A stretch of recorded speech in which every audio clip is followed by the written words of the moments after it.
Welcome back to my series on the war in Ukraine. Today we're going to be covering the month of March.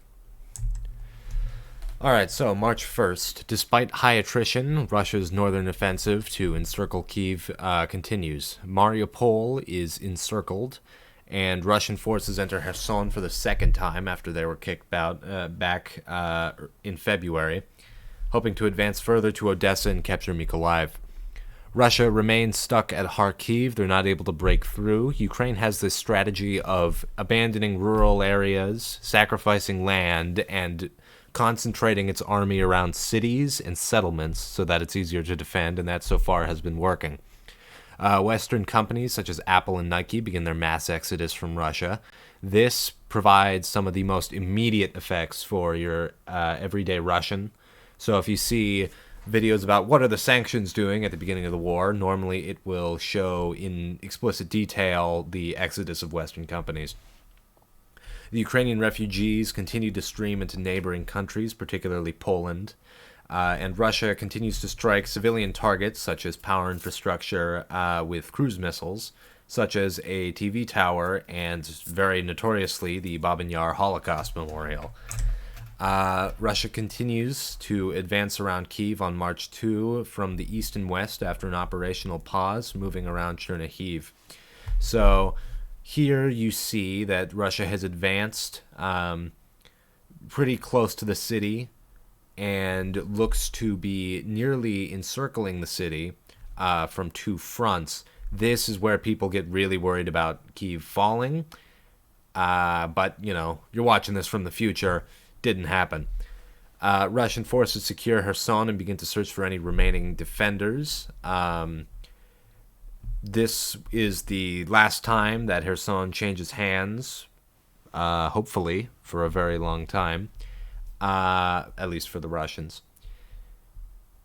And it is worth noting here that the Ukrainian Air Force remains active. Now, the Ukrainian Air Force has sort of scattered around the country at this point, and is performing some missions, but not all too many. Russia begins its siege of Mariupol, strikes against civilian infrastructure. The way they're doing this is they send in the proxy troops, the DNR and LNR guys. They shoot, they draw out the defenders. Now they know where the defenders are. And then they attack the defenders with artillery, so on and so forth, all the way into the city. They're pretty much indiscriminately striking at buildings. Upwards of 90% of the buildings by the end of the siege of Mariupol were destroyed. It's horrible. Ceasefire talks between Kyiv and Moscow continue. So at this point in the war, obviously Russia has a much, much, much stronger hand than Ukraine, and so they want to ensure Ukraine remains in their sphere of influence and achieve their initial war goals, or at the very least have a very, very strong hand while negotiating, which is why they're doing it now. 141 out of 193 UN member states vote to condemn the invasion. 35 abstain and 5 vote against, that being Russia, obviously, Belarus, Syria, North Korea, and Eritrea. So really a very, very strong coalition of democratic nations.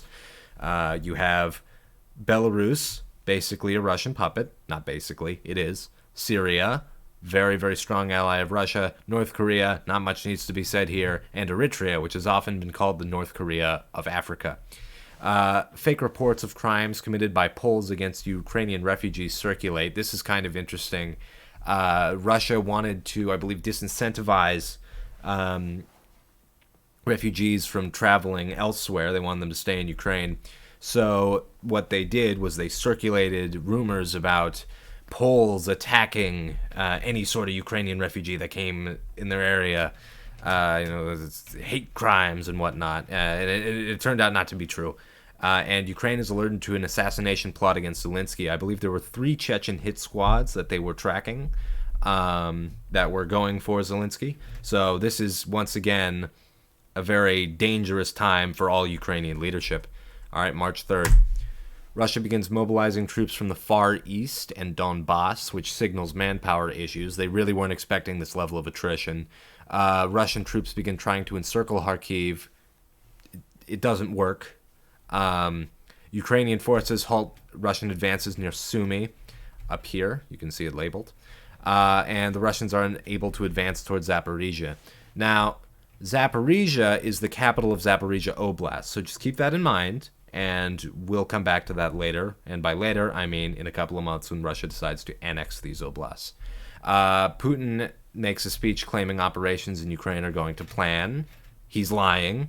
The Zaporizhia nuclear power plant is on fire after being shelled by Russian forces and burns for 4 hours. This is very dangerous. The IAEA, the International Atomic Energy Agency, was on high alert this entire time. And the 40-kilometer convoy that I mentioned last video appears to have stalled on its slow roll toward Kyiv. Russian attacks around western Kyiv have stalled, but the attack from the east continues from highways around Sumy.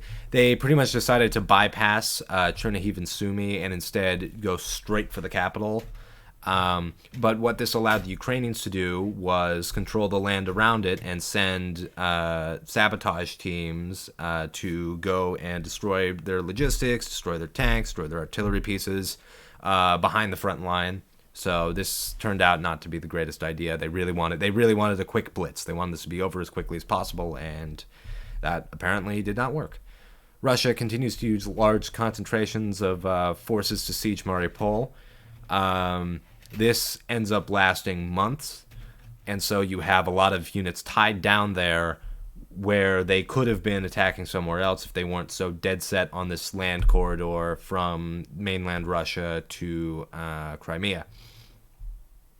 The Ukrainian Navy is forced to scuttle its flagship to avoid capture. So they thought that it would be captured, and they sunk it. Russia seizes Enerhodar, where the Zaporizhia nuclear power plant is located.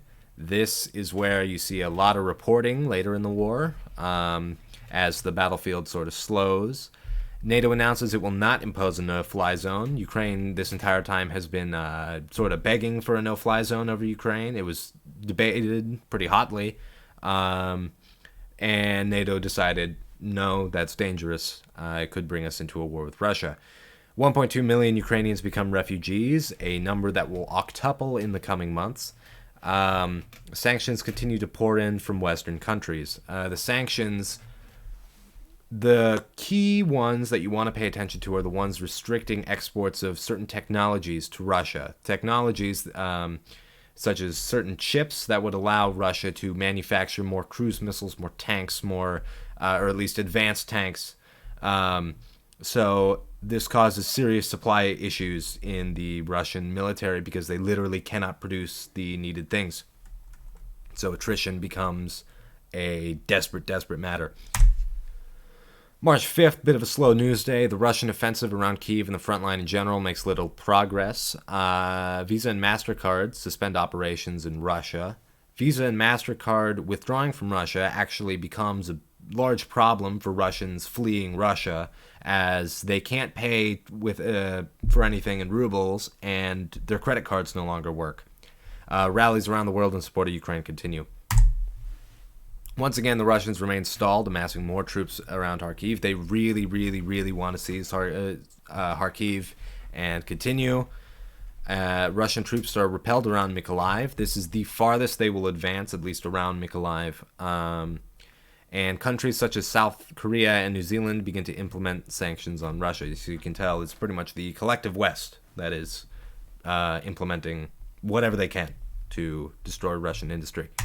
Russia works to capture the now infamous town of Bucha, as well as threaten Irpin, up here in the north. Russians continue to threaten Kyiv via its eastern suburbs as residents prepare for a last stand in the city's center. Residents. Did I say residents? I don't know. Prepare for the last stand in the city's center. This is where you see people making homemade Molotov cocktails, preparing for the last fight as they throw it out their windows or launch RPGs from their homes and whatnot. This did not happen. You can see tank defenses, Czech hedgehogs being built in the city. Combat around Mariupol intensifies as Russians get closer to the city, but some attacks are repulsed by the few thousand Ukrainians stationed there. Europe begins its efforts to cut itself off of Russian gas. This is where you see them begin to stockpile in preparation that Russia may cut off the gas should their support for Ukraine continue. The humanitarian situation in Ukraine continues to get worse, with millions fleeing and food and water scarce. So this becomes a large humanitarian crisis, particularly around Mariupol, but in all of Ukraine as well. And it remains a crisis to this very day. Russian troops continue to concentrate around Kyiv, preparing for an assault. It's worth noting here that the whole time Russian supply lines have been constantly targeted, so the situation around the front for Russians, especially in the north, is completely abysmal. Southern and eastern Ukraine remain relatively stable on March 8th, and NATO states say that any attacks on its front lines providing aid to Ukraine, its supply lines providing aid to Ukraine would be an attack on NATO. So which is why you see very few Russian strikes, if any Russian strikes, on these supply convoys, which in any other war would be a very, very immediate target to strike. The price of oil continues to go up, and humanitarian corridors across Ukraine remain unreliable at best. They get shut down constantly, shelling from either side happens to close them, although it is normally the Russians, because Ukraine has an interest in evacuating its people. Russia begins its much anticipated assault on Kyiv, but remains slow and clumsy. Not much else happens on the battlefield today. The front line remains mostly stable. You can see the Russians conducting an operational pause in order to try to figure out its horrible logistics situation and try to decrease attrition slightly. Keep in mind that while the front line remains stable, Ukrainians are wreaking havoc on Russians behind the lines, as I just stated. The U.S. approves $13.6 billion of aid to Ukraine and European allies. The humanitarian situation in Mariupol worsens, as I mentioned earlier, becoming, according to the mayor, apocalyptic.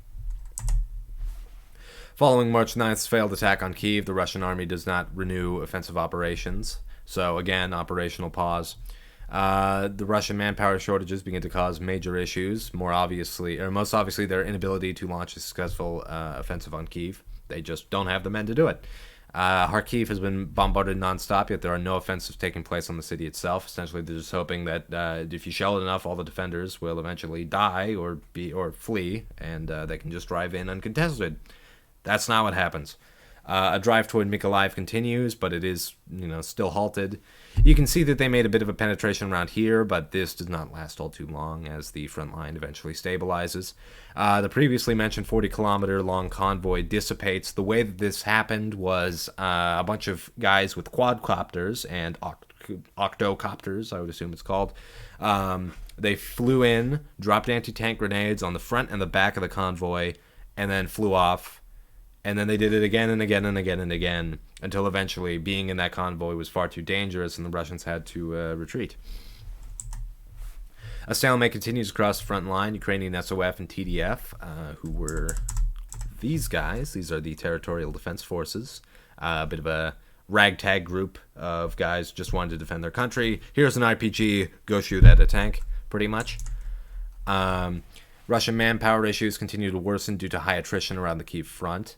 Russia begins to consolidate control in occupied cities. You see in the coming months them trying to implement the ruble, they're all preparing for referendums to become part of Russia, but that is unclear at the very moment. At least by March 11th, you don't know whether or not they're trying to create a Kherson People's Republic or trying to be annexed directly to Russia. Russia begins to consolidate control in occupied cities. I just said that. Kyiv is shelled more intensely than at any other point during the war, according to reporters on the ground. According to Ukrainian sources, Russia was forced to change tactics due to high attrition.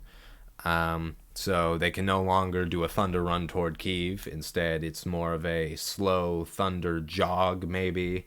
Thunder jog with nails in their shoes. No change on the Kyiv front as Russia constantly tries to fix its supply issues. Russians advance from Kherson slowly. You do see a bit of a operation around here trying to move up. It's very, very slow compared to the initial pace of the war. This was February 24th. This is March 12th. Made a significant amount of progress, and here they will stay around the Dnieper River here. going through the middle of Ukraine. Joe Biden authorizes $200 million more in weapons to Ukraine, and an estimated 2.6 million refugees have fled Ukraine so far. So in only a couple of days, millions upon millions of people have left the country. Russian troops continue to remain inactive around Kyiv for the third day in a row. So again, operational pause, trying to figure out their logistics situation desperately now. Russian forces, according to the Russian Ministry of Defense, capture some small settlements around the outskirts of Severodonetsk. Russia captures some towns to the north of Mariupol, those being Staromlynivka, Yevhenivka, Pavlivka, and Yegorivka. They're around here. Ukrainian protests in occupied regions expand. These are not put down by force until later this month. Russian troops deployed abroad are being brought home to support the war effort. This leaves Russia very vulnerable to attack from the outside, but nobody's going to attack them, so it doesn't matter all too much. The Russian Navy isolates Ukraine from maritime trade, driving fears of a global food shortage. Now, this is where Russia tries to use food shortages as a weapon, trying to cause a crisis, trying to cause refugees to begin fleeing to Europe. This eventually concludes with a grain deal being made by Russia and Ukraine. As of the time of recording, Russia has just put itself right back into that grain deal. Anyway, that's not yet. Roskomnadzor blocks Western social media. That's the Russian censor in charge of the internet. Russia continues to make small-scale attacks on and around Kyiv. Again, this entire time they're just shelling and shelling and shelling and shelling. Ukraine repels Russian attacks on Izium and the surrounding area. That is right around here. Russian forces continue to bombard Kharkiv. The Russian Air Force begins providing close air support in Mariupol, which you can see here. This is an image of Mariupol on March 14th. You can see that all the Soviet-era infrastructure is getting absolutely torn to shreds by just indiscriminate fire. The offensive on Kyiv is all but entirely halted as Russian troops lack both the logistical capacity to stay in place and the ability to advance. This is where you begin to see everybody going, are they going to be able to keep this up? Is this too much for the Russians to handle? And the answer eventually was yes. The situation in Mariupol worsens for both civilians and Ukrainian soldiers as the Russians slowly close in on the city. Russia is incapable of launching an assault on Odessa due to the state of its navy and its troops, although fears of an attack on Odessa, which is over here, remain. Peace talks between Russia and Ukraine break down because of fundamental contradictions. Again, if a country doesn't recognize that your state exists, as Russia has shown time and time again, like in Putin's essay on the historical ties between Russians and Ukrainians, you can't really negotiate. So, humanitarian corridors set up in Mariupol allow 2,000 cars to leave. This is one of the largest breakthroughs at this point in the war regarding humanitarian corridors. On March 16th, little progress again made by Russia today. Siege of Mariupol continues. Russia continues to pull forces out of Georgia, Armenia, and the eastern parts of Russia. Keep Armenia and Georgia in mind. And extensive damage across Sumy, Chernihiv, and Kharkiv shown in the bottom image.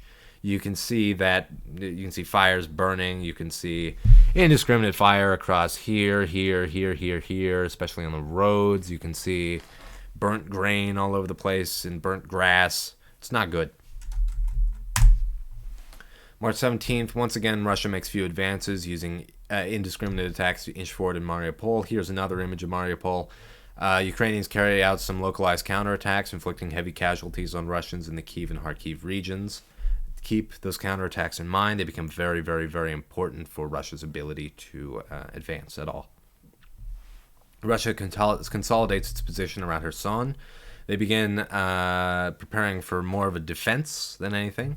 Biden labels Putin as a murderous dictator in a speech he gives on March 17th. Russia is forced to redeploy forces from offensive operations to defend supply lines. This, once again, while a good idea, does not work, or at least does not work as effectively as required. Russian morale continues to worsen as they fail to accomplish their objectives, regime change, occupation and annexation of Ukraine, and their supply issues become more severe. Every single day, their supply issues are getting worse. Their attrition is getting worse. They can't keep up this northern offensive. All attempted Russian advances today are halted outside of Mariupol, where again they continue closing in on the city.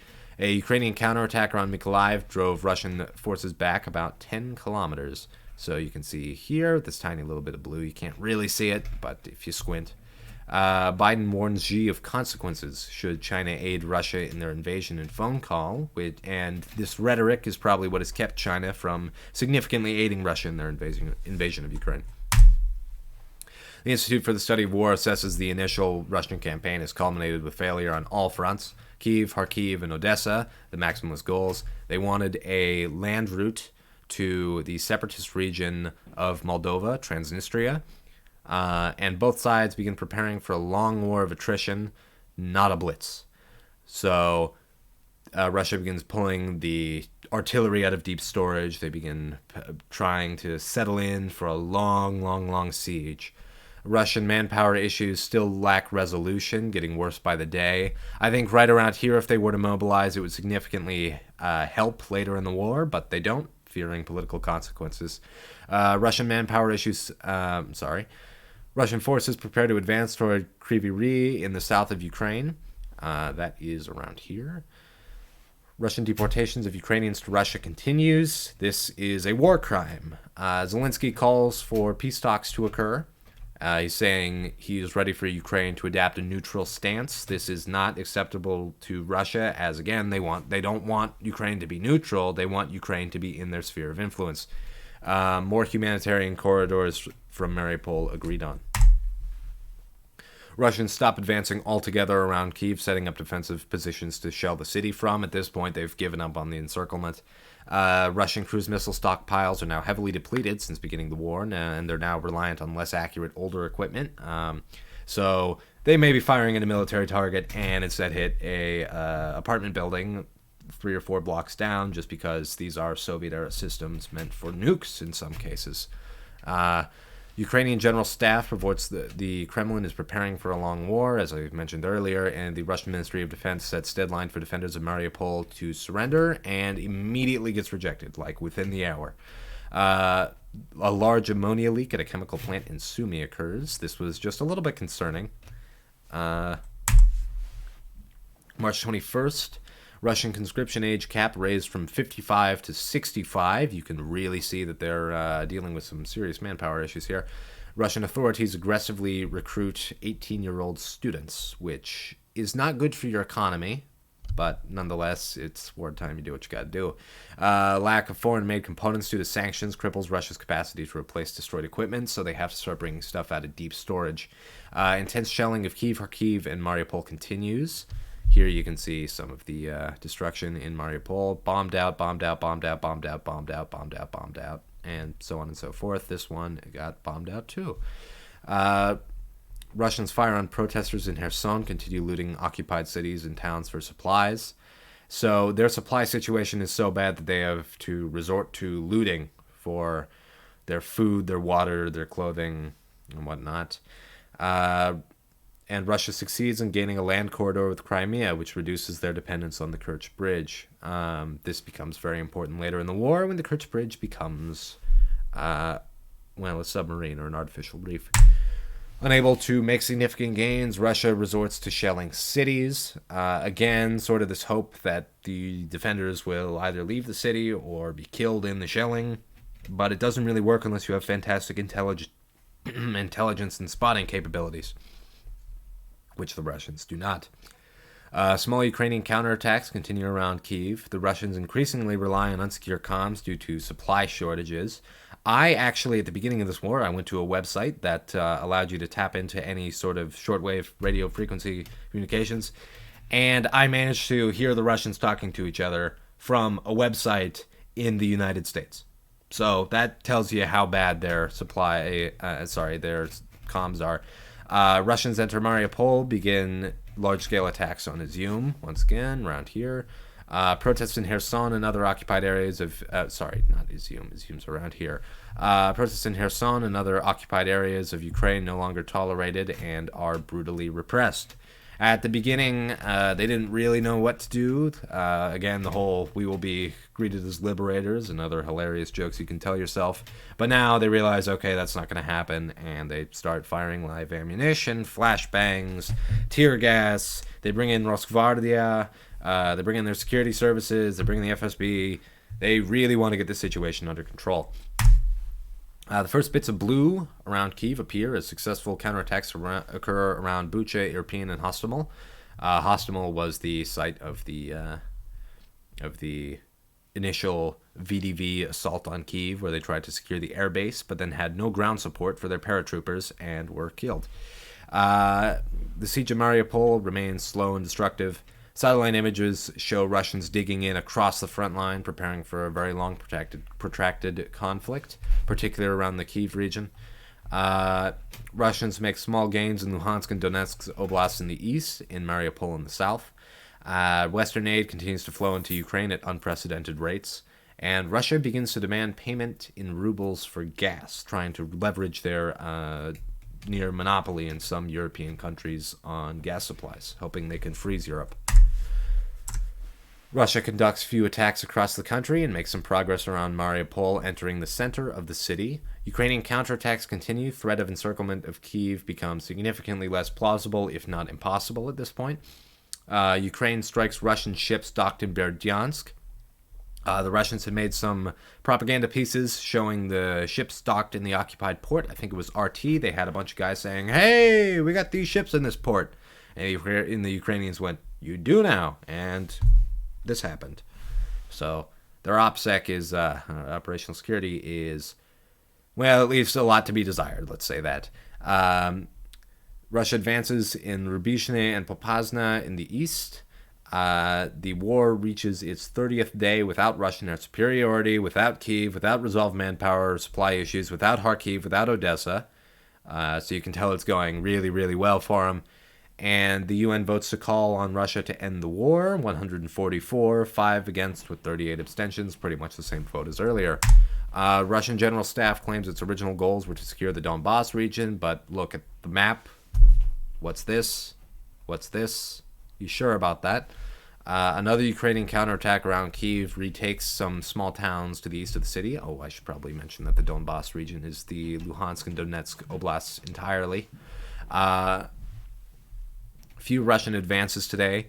Putin accuses the West of canceling Russia, and I believe he also likened it to the canceling of J.K. Rowling, which was pretty funny. Russian manpower issues grow worse by the day, and the Kyiv offensive proves pretty much unsustainable.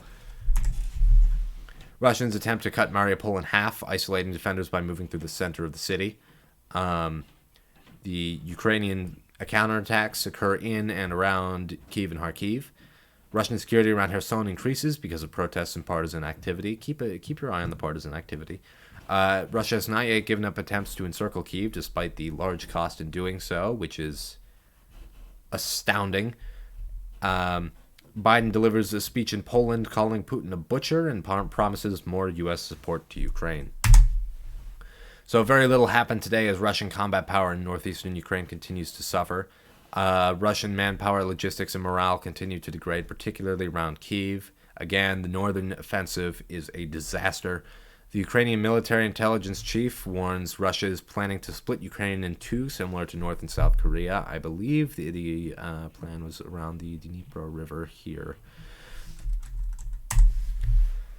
Ukrainians recapture Irpin, which is near Kyiv, in a counterattack, preventing Russia from consolidating its positions in northern Ukraine to strike at the capital again.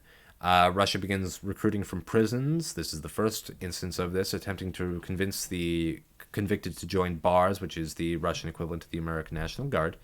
Partisans in Kherson tie down Russian security forces. Again, Rosgvardia, which is the Russian riot police, I'll say. They don't want to be stuck in Kherson. They want to move around the front line. They want to help with the contested cities like Mariupol and other areas that they were expecting to capture. Peace talks begin in Turkey. Both sides believe they will be uneventful, and spoiler alert, they are. Nearly 5,000 people are killed in Mariupol, which is unsurprising. according to the mayor's spokesman. Russian troops in Chernobyl reportedly kicked up clouds of radioactive dust while moving armored vehicles through. Also, they were digging trenches there. Just amazing. Some heavily damaged Russian units withdraw from the Kyiv region, but Russia tries to hold on to its gains. Russian forces cut Mariupol in half and continue making gains in the city, so now the defenders can't really communicate with each other when they're separated by Russian-controlled areas.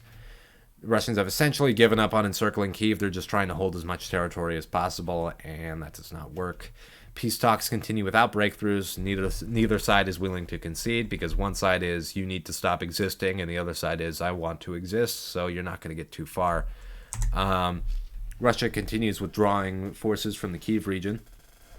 Morale and supply issues consistent across the entire front line, but particularly, once again, around the Kyiv region. Ukrainian Air Force and air defenses are still active. It has been about 36 days of war now, and Russians have yet to achieve air superiority or even prevent the Ukrainians from doing any sort of air denial. Russians make slow, costly progress in Mariupol. Again, they're literally fighting building by building, meter by meter. American, British, and European officials claim Putin is being misled on how successful his war efforts are. Sort of a, well, who's going to tell him? Are you going to tell him? You don't want to be the deliverer of bad news. Russian hackers target networks of NATO militaries. In lots of they've been conducting cyber attacks throughout the entire war. It's questionable how effective these are. Tank production in Russia is nearly halted, says the U.S., due to sanctions. And Germany considers rationing power as Russia continues to threaten to shut off all gas. Ukrainian counterattacks around Kyiv continue to make progress. Russia begins setting up governments of occupied territory and sets stage for future annexation, although that's a spoiler. And heavy Russian losses make further offensive operations in northern Ukraine practically impossible. Russia continues to prepare for a large-scale attack on Izium. They're slowly consolidating around the city. They're taking settlements around it. They're in, I believe, the southern part of the city at this point. Ukraine launches some counterattacks in the south, around here and here. Online peace talks continue. They've moved online now. Humanitarian corridors open again in Mariupol. The invasion of Ukraine is called a strategic disaster by the White House. And yeah, that's pretty accurate. The Russian assault on Kyiv was disastrous, causing an enormous amount of equipment and manpower loss. The image of Russia as a military superpower is shattered. Prior to the war, it was pretty much, yeah, we're poor. Yeah, we're, an authoritarian dictatorship. But we have a very powerful military, and that's what we got going for us. And now, no longer. March sets the stage for the April Kyiv counteroffensive and Russian withdrawal from northern Ukraine. Russian incompetence, poor planning, and bad logistics are on full display. I forgot to mention corruption here. I should mention corruption. It's very bad. Ukraine wins the first stage of the war, holding back Russian advances towards major cities and preventing Russia from achieving its goals of regime change and complete occupation of Ukraine. All right, I'm going to try to get 2 videos out every month in order to, keep up with the war. This video took significantly longer than expected, and I apologize for that. All right, thank you for watching. I'll be back in probably a week or 2.